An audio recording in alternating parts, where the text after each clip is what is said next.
Yeah, it's good. It's Saturday morning. Super lazy right now. Not sure if it's the wine that I drank last night, but I don't feel like doing shit. Just whipped up breakfast, eggs over, regular potatoes. I didn't even season them because I didn't have any seasoning.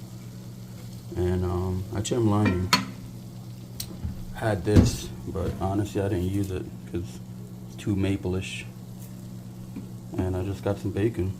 Taste the potato. Everything you see right here, I did it in one skillet.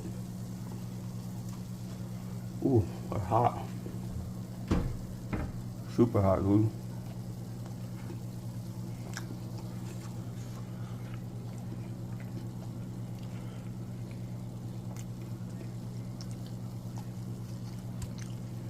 Bacon's on point. And wash it down with some OJ. Try them out.